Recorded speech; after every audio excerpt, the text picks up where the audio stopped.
Now that Classroom of the Elite is getting a new season, I think it's only right to draw comparisons from season 1 and the source material that it completely fucked up. Now of course the anime only are going to be confused because, to them the anime was a masterpiece. The last scene was epic beyond belief, but people, believe me when I say this. The build up to that scene could have been so much better. And it is more than just Horikita replacing K, or Ichini's in some scenes. To draw a fair comparison, I recently even re-watched the anime and let us start with beginning of the anime. Now I am not gonna unnecessarily bash on the anime, and I have to give the credit where it is due. The first few episodes. Chef's kiss good. The scenes were immaculate, the animation on point, the fan service. Incredible. The only thing that hurt my head in the first few episodes were the blasphemous animation of K. She didn't look like a grade schooler in the light novel.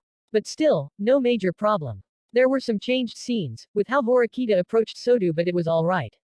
In fact, it could even be argued that some of the added scenes in the anime were more epic than in light novel. But for me, the problem came at episode 6. Now the scene where Ayano Koji and Horikita confronts the Class C students, is heavily spoken against because that's not the way it was. It was Ichini's who confronted the Class C students with Ayano Koji, and it would have made more freaking sense cause in the next scene they would have pretended to be a boyfriend and girlfriend to get rid of the stalker of Sakura. That sequence would have made much more sense, but the way it happened was just so that Horikita could be more of a waifu in the anime and have a more active role.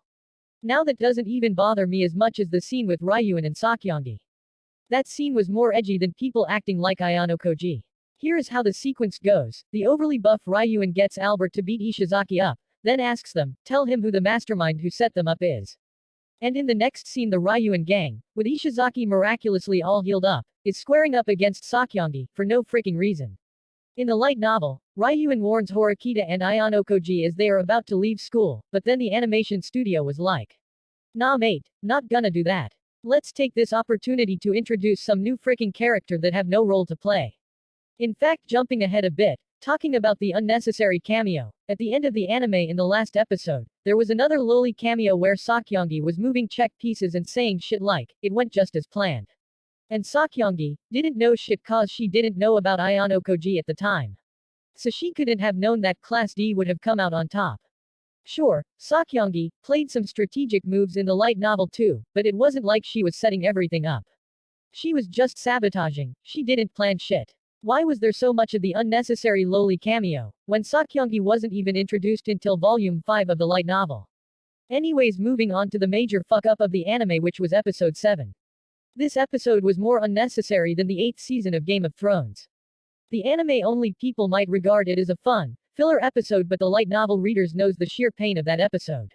Why was it there? I truly want to know. You could have easily scratched that episode out and it would have made no difference. I do want to go to the anime studio and ask, why the fuck did you put that in there? They might not understand English, but it would give me relief. Cause that shit doesn't happen in the light novel until volume 4.5 and it is very different with much other things, but I am not gonna give any spoilers regarding that. So let's move on to episode 8, where once again they take scenes from volumes ahead without it making much sense. See, the anime is mainly adapting the first 3 volumes. But I don't know if it's cause they wanted to increase its length or something, they just took some out of context scenes from volume 4 and 4.5 and just put it in there. The main problem I see with that is what exact scene they will use when adapting season 2. If they are going to adapt season 2 from volume 4 and 5, then what scenes are they going to use?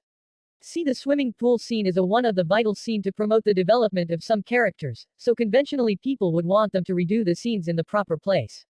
That's why the notion of season 2 in the first place was something people didn't like, cause it wouldn't make some sense until they redid some of the anime scenes. The best they can do now, in season 2 is to treat those scenes as filler and just follow the source material as it is and perhaps have some scenes which are similar to the ones that took place in season 1 but with different settings.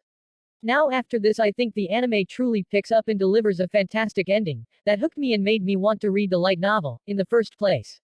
All in all, I truly hope this time the anime does a better adaptation. Now that season 2 is coming out I do wait in anticipation for it.